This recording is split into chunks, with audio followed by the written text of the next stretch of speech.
Mobile पर game खेलने में रात को ये 2-2 बजे तक सो नहीं रहे हैं, सुबह को 8-8 बजे तक उठ नहीं रहे हैं। वो बच्चों को कैसी ट्रेनिंग दी गई होगी। यहाँ तो हमारे बच्चों का हाल ये है कि स्कूलों में जाएंगे 8 घंटे के लिए, मदरसे में जाएंगे आधा घंटे के लिए, बावजूद इसके ट्यूशन भी पढ़ेंगे, बहाना फीसें भी देंगे, और मदरसे में 8 घंटा, मदरसे में आधा घंटा, उसमें भी मुदर्रिस 1 और पढ़ने वाले 150, पढ़ाने वाला 1 और पढ़ने वाले 150, और आधा घंटा गुजरता नहीं, अम्मा आवाज देती आबिद जी बहन आ गई है, हमारे बच्चे को जरा जल्दी से भेज दो।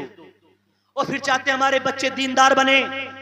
याद रखना, अगर यही हाल रहा तो तुम मर रहे होगे, तुम्हारी आखिरी सांसें चल रही होंगी, और तुम्हारी चारपाई के करीब खड़ी होकर कोई सूरह यासीन पढ़ने वाला ना मिलेगा।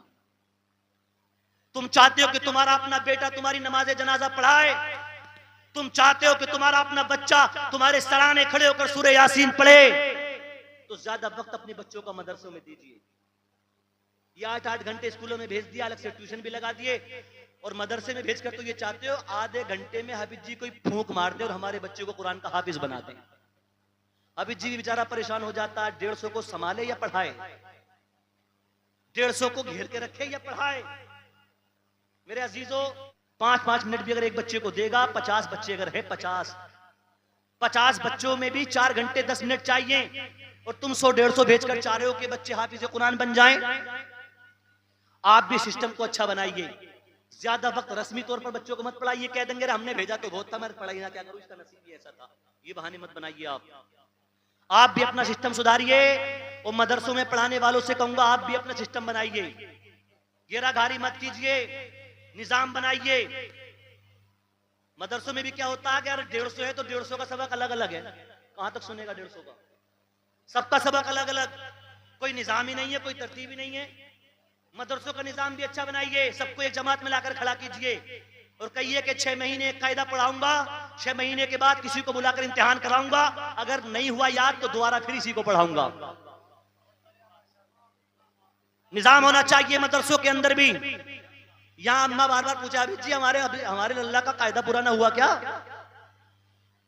हाँ 6 महीने हो गए, अभी सलामा रजा का सहीना निकल लिया, अभी जी अच्छे नहीं है हमारे बच्चे के, तो अभी कुछ याद ही नहीं हो रहा, और भेज रहे हैं आधे घंटे के लिए।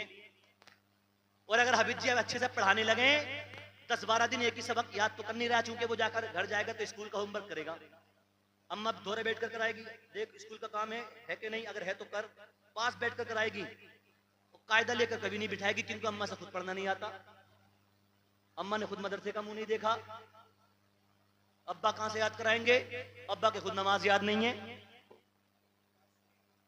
हाँ तुम अपने घरों में भी याद कराइए, और मदरसे के जो मुदर्रिसीन है उनको टॉर्चर मत कीजिए, उन पर दबाव मत बनाइए कि आपको मेरे बच्चे को 2 महीने में कायदा पढ़ाना है। उनसे कहिए चाहे 6 महीने लग जाए लेकिन तरतीब से पढ़ाएं, 6 महीने नहीं साल भर लग जाए, लेकिन ऐसा पढ़ाएं कुरान जैसा अल्लाह ने अपने हबीब पर नाजिल फरमाया था, वैसा पढ़ाएं। और देख लें, अगर 2 की जरूरत है स्कूल में जाकर देखें, 150 बच्चे तो 15 पढ़ाने वाले, 15 पढ़ाने वाले, इसलिए वहां पढ़ाई अच्छी हो रही है। हाँ वरना वो इतना टाइम नहीं देते, ये 24 घंटे मदरसों में रहकर पढ़ाते हैं, वो उनकी 2-2 घंटे की ड्यूटी होती है, पढ़ाते और चले जाते हैं, और किस वक्त आ रहे हैं किस वक्त जा रहे हैं तुम्हें पता नहीं होता, और यहाँ तो अभी जीव देखते रहते हो, तुम कहां गए थे मोटरसाइकिल लेके।